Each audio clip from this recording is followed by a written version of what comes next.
Como disse no prólogo, vamos tratar agora se Deus é evidente por si mesmo.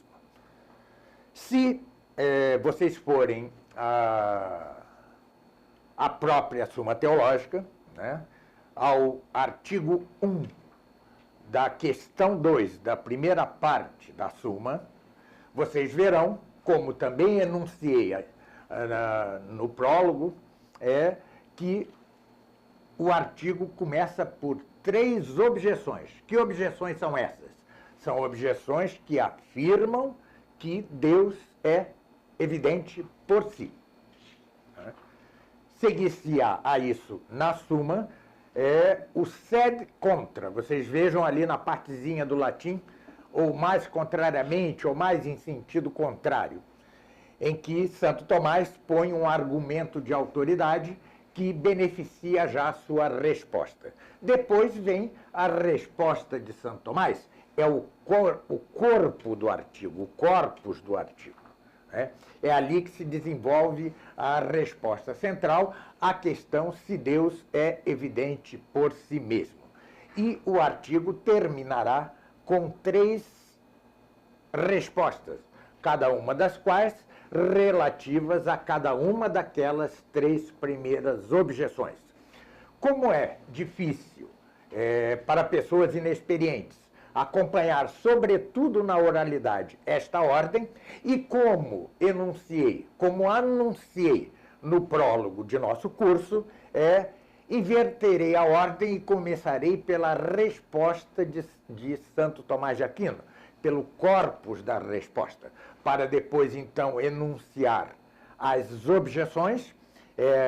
São 3 ali, acrescentarei uma, e depois a resposta a cada uma destas objeções. Ademais, ainda para efeito de facilidade, de facilitação, exporei todo o artigo e depois o repetirei, o recapitularei, de modo que fique bem fixado na mente de vocês. Pois bem, não seguirei exatamente a letra de Santo Tomás, aviso desde já. Então, comecemos com a resposta à questão de se Deus é autoevidente, se é evidente por si mesmo.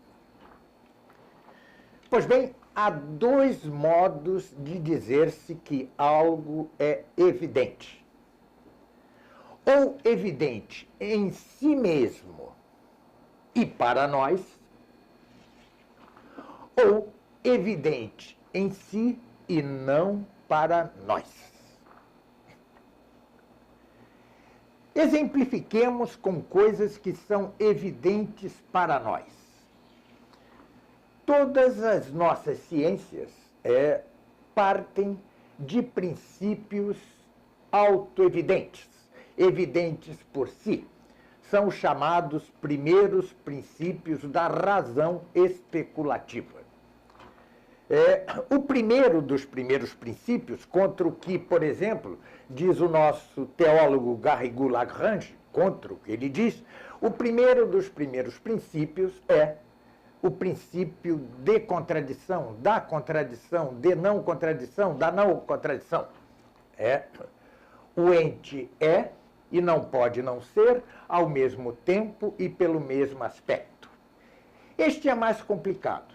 Razão porque enunciarei aqui um primeiro princípio de mais fácil entendimento. O todo é maior que a parte. O todo é maior que a parte. Se sabemos o que é todo, e se sabemos o que é parte, coisa que só sabemos a partir da idade da razão, ou um pouquinho antes, é-se-nos evidentíssimo que o todo é maior que a parte. E isso nem sequer é demonstrável. É evidente por si. Pode-se usar o recurso de tomar uma folha de papel, cortar-se-lhe uma parte e ver-se-á que esta parte é maior que o todo que é constituído pela folha de papel. Mas nem é preciso isso. Sabidos, conhecidos, entendidos os termos todo, parte e maior, imediatamente nossa mente, nossa razão, alcança que o todo é maior que a parte. Vejam, então, que o todo seja maior que a parte é evidente por si mesmo e evidente para nós. Isto é indemonstrável. Indemonstrável. É autoevidentíssimo, digamos assim. Mas há outra maneira de algo ser evidente por si e evidente para nós. Por exemplo, o homem é animal, é um animal. Com efeito, animal faz parte da razão de homem, da noção de homem. O homem é animal. Ora, isto também é evidente em si e evidente para nós, conquanto não seja primeiro princípio. Mas é evidente para nós assim que saibamos o que é homem e o que é animal. Às vezes não. Por exemplo, como diz Boécio, o grande filósofo neoplatônico cristão, que todo ente imaterial não ocupa um lugar no espaço, só é evidente para os doutos. Ou seja, é preciso saber o que é ente material, o que é espaço, etc, etc, etc. É evidente, mas não é para todos. Pois bem, que Deus é, lembre-se, não usarei preferentemente existe, que Deus é evidentíssimo por si, é maximamente evidente. Por que o é? Porque Deus, como se verá na mesma Suma Teológica adiante, não no assunto, não na questão que trataremos aqui, como se verá, Deus é o próprio ser. Deus é seu ser. Nós não somos nosso ser. Eu não sou o meu ser. Eu não sou o ser. Eu recebo o ser e posso perder o ser. Deus não. Deus não só é seu ser, como é o ser subsistente por si mesmo, como se dirá adiante na magnífica Suma Teológica. Para que se entenda, antecipando um pouco este assunto algo complexo, o que é ser o ser subsistente por si mesmo. Imaginemos que a brancura se alçasse de todas as superfícies brancas e vivesse por si, e subsistisse por si, a brancura, por si. Isto é impossível, obviamente. A brancura não existe por si, ela existe em superfícies brancas. Pois bem, é ser o próprio ser, subsistente por si mesmo, é isto. É o ser não participado, não dado. É ser o próprio ser, assim como a brancura subsistiria por si mesma se pudesse sair de todas as superfícies brancas. Pois bem, que Deus é evidente por si mesmo. Mas, como não sabemos qual é a essência de Deus e nem a podemos saber nesta vida, só podem sabê-la os bem-aventurados, aqueles que participam da beatitude eterna, que é exatamente conhecer a Deus por essência. Como não a conhecemos nesta vida, não é evidente para nós. É preciso, portanto, demonstrar que Deus é. Não é evidente para nós, conquanto seja evidente por si mesmo. Deus e são a mesma coisa. É diferente de que o homem seja um animal. Nós conhecemos a essência do homem e conhecemos a essência do animal. Ou podemos conhecê-las? Quanto a Deus, não podemos conhecê-la. Razão porque Deus é evidente por si mesma, sem que o seja para nós.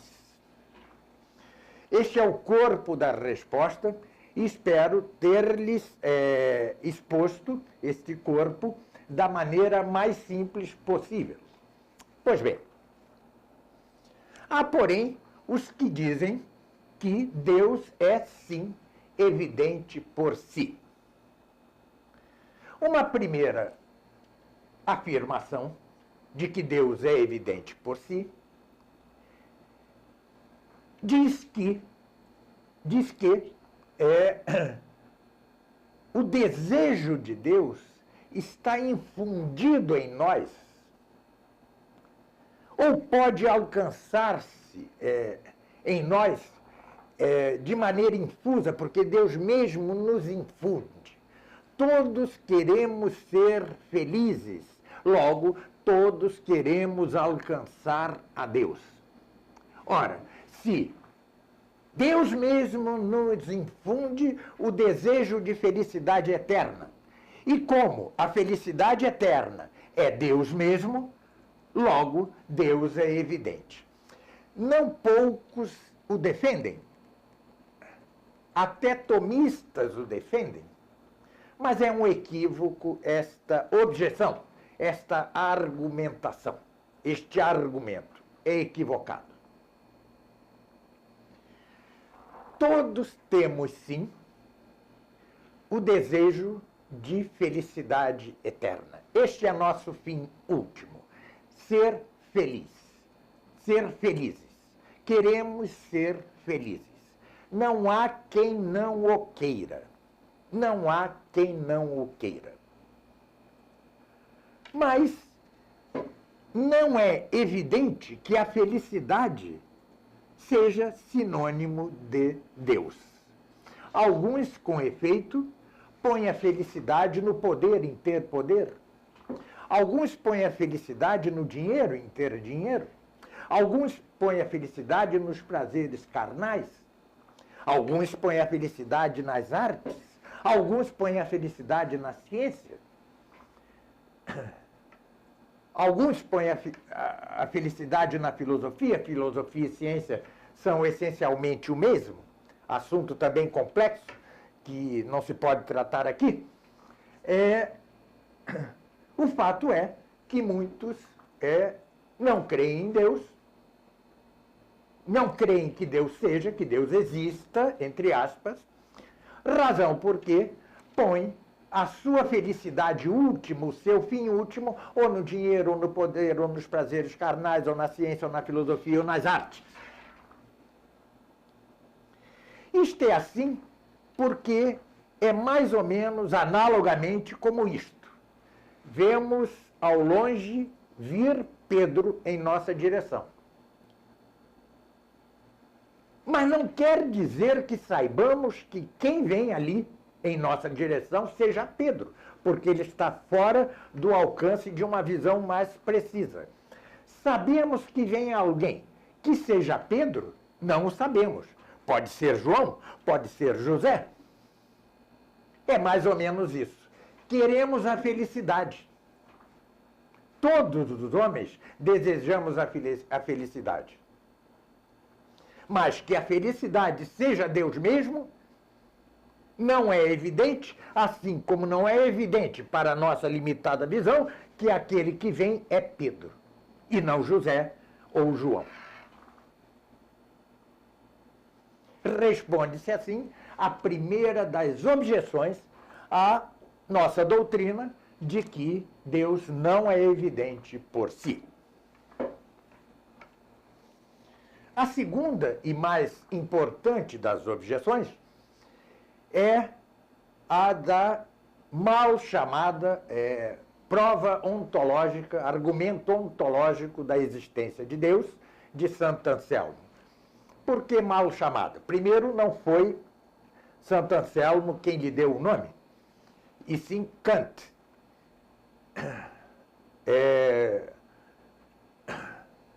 Depois, porque é antes um argumento lógico, ideológico, que cosmológico. Não é um argumento cosmológico propriamente.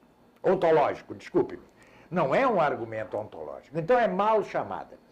Este argumento de Santo Anselmo, que teve uma importância efetiva na escolástica medieval, que seria defendido depois de Santo Tomás por John Duns Scott, o franciscano, antitomista, tem, no entanto, um defeito básico.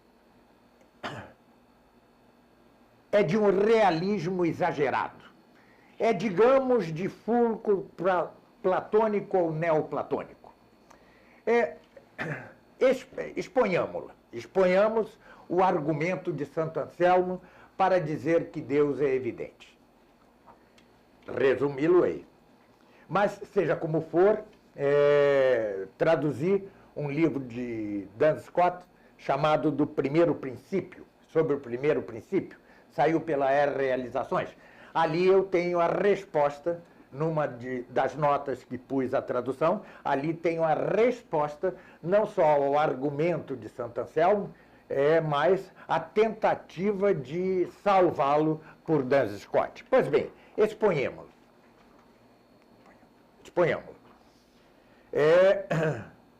Deus é o que de maior se pode pensar.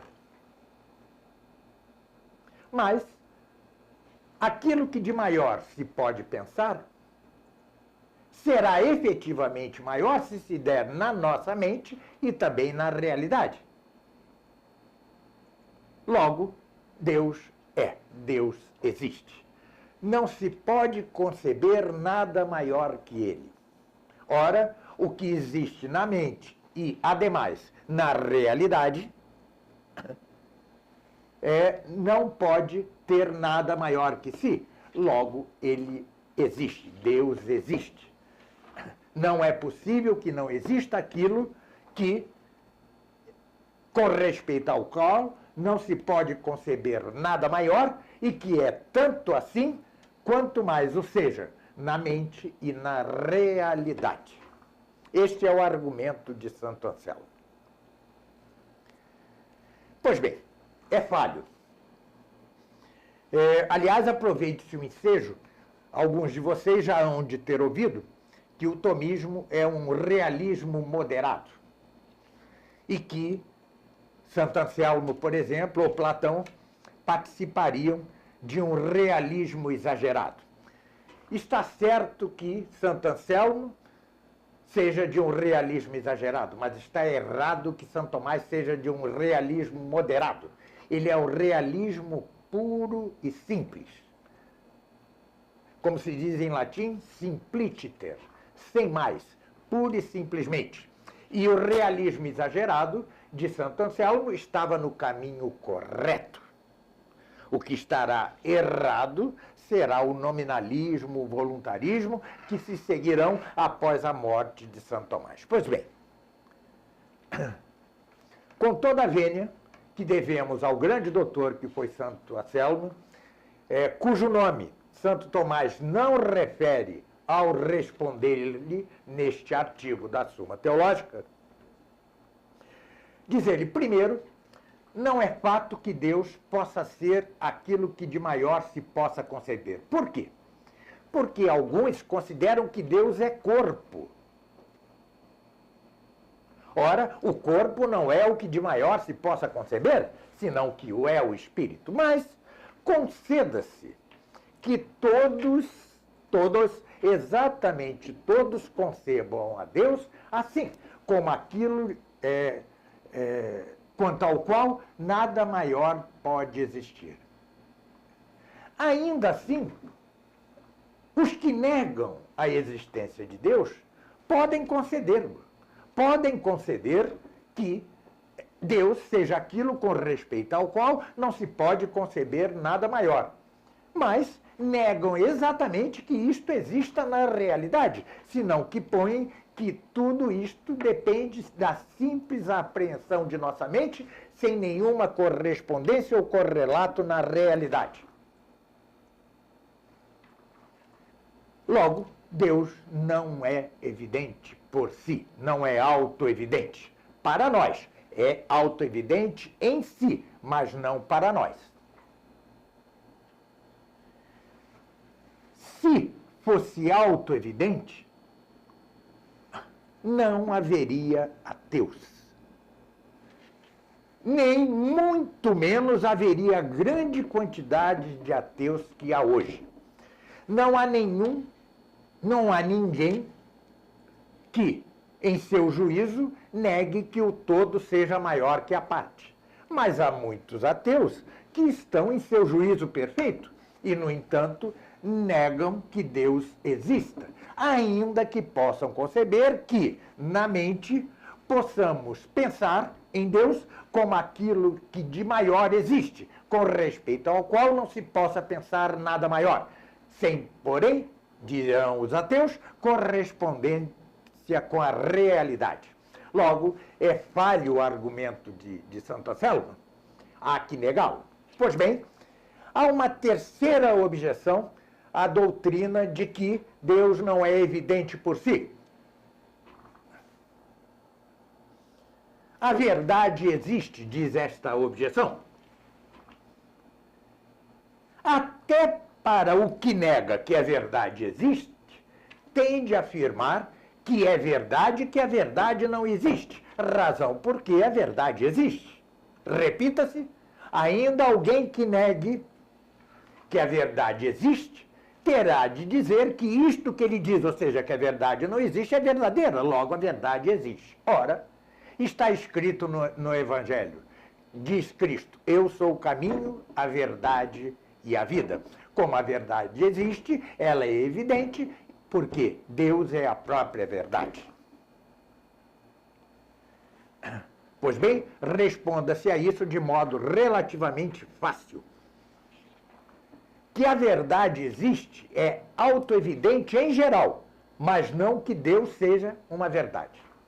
Não que Deus exista verdadeiramente.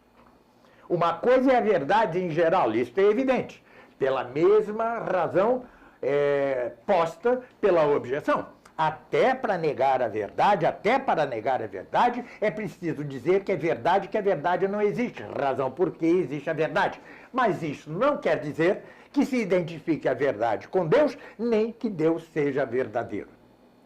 Senão, aliás, repita-se, não haveria ateus. E, por fim, há uma objeção não considerada por Santo Tomás, que é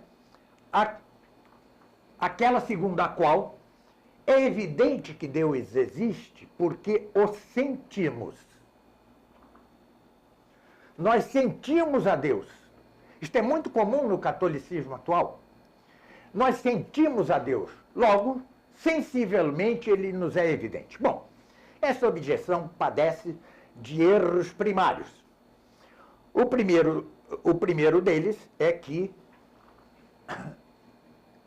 crer em Deus, ou saber que ele existe racionalmente por demonstração, como veremos em nossas próximas aulas, é algo racional. E se trata de saber que ele existe por mera fé, porque Deus, em sua bondade suma, permite que tenha fé aquele que não consegue alcançar a demonstração de sua existência, também a fé é vertida no vaso da razão. A fé é um hábito, em latim, é um hábito intelectual e não um hábito sensível dos sentidos. Na verdade, a posição segundo a qual sentimos a Deus, razão porque ele é evidente, perca por primarismo filosófico. Responde-se assim às 4 objeções à doutrina de que Deus não é evidente. Recapitule-se a modo de fixação. Primeiro, há duas maneiras de algo ser evidente por si. A primeira delas é ser evidente em si e para nós. A segunda é ser evidente só em si, mas não para nós. É evidente por si e em si e para nós qualquer primeiro princípio da razão especulativa. Dei aqui como exemplo mais fácil, no âmbito deste nosso curso, o princípio segundo o qual o todo é maior que a parte. Mas também é evidente para nós que o homem é um animal. Para ambos os casos, é preciso saber o que, embora conquanto de modos distintos, é preciso saber o que é todo, o que é parte, o que é homem, o que é animal. Tudo que se alcança na idade da razão um pouco depois. Às vezes, porém, nem todos, não é evidente para todos, como aquilo que diz o grande Boécio, o grande neoplatônico cristão. Todo ente material não ocupa lugar no espaço. Isto não é evidente para todos. Já exige um grau de complexidade intelectual maior. Mas, enfim, quanto à proposição Deus é, ela é evidentíssima. Porque, como se verá adiante na teologia sagrada, não poderemos tratá-lo neste breve curso nosso, como se verá, Deus é o mesmo que Deus, porque Deus não só é seu ser, enquanto cada um de nós e cada uma das criaturas não é seu ser, senão que ele é o próprio ser subsistente por si mesmo, assim como seria subsistente a brancura se pudesse alçar-se, sair, separar-se, apartar-se de todas as superfícies brancas. Mas, como não conhecemos a essência de Deus nesta vida, senão que só se pode conhecer se alcança a bem-aventurança eterna, esta proposição, Deus não é evidente para nós, senão que tem de ser demonstrada. Podemos conhecer a essência de animal e a essência de homem, mas não podemos conhecer a essência de Deus. Por isso, por esta resposta global, é que podemos responder às 4 possíveis objeções que quereriam afirmar porque Deus é, sim, evidente por si mesmo. A primeira diz que Deus mesmo nos infunde o querer a felicidade. Ora, como Deus é a própria felicidade, e como evidentemente queremos a felicidade, logo Deus nos seria igualmente também evidente. O erro desta objeção está em confundir felicidade com Deus. É claro que Deus é a própria felicidade, mas isto não é evidente. Porque se o fosse, não haveria aqueles que poriam sua felicidade ou nos prazeres da carne, ou no dinheiro, ou no poder, ou na filosofia, ou na arte, etc, etc. E usar. É como se viesse um homem em nossa direção, mas ainda hoje, e esse homem seja Pedro. Mas não sabemos, pela limitação de nosso alcance visual, que seja Pedro. Apenas sabemos que é um homem que vem. Assim também, sabemos que queremos nossa felicidade, mas não sabemos que é Deus. Assim como aquele homem que vem, ainda para nós não é Pedro, nem João, nem José. É apenas um homem que vem. Então, a felicidade, sim, todos a querem, mas nem todos a identificam com Deus. Logo, Deus não é autoevidente por si. Não é evidente por si. A segunda, a mais complexa e de maior autoridade, defendida por Santo Anselmo, doutor da Igreja, e defendida posteriormente ainda por Duns Scott, e que Kant chamava mal argumento ontológico, é antes um argumento ideológico, lógico, ideológico, afirma que Deus é aquilo que de maior podemos pensar.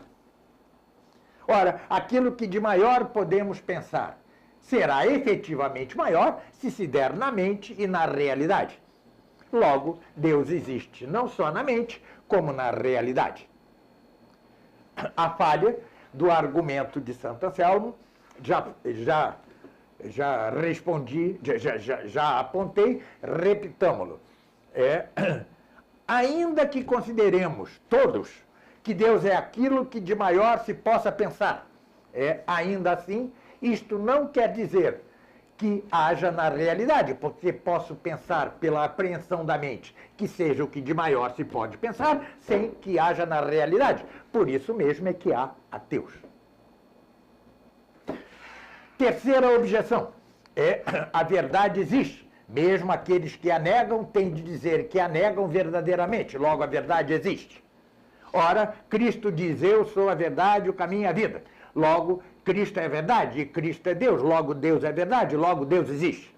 É auto-evidente que exista a verdade em geral, mas que Deus seja verdadeiro não é evidente por si.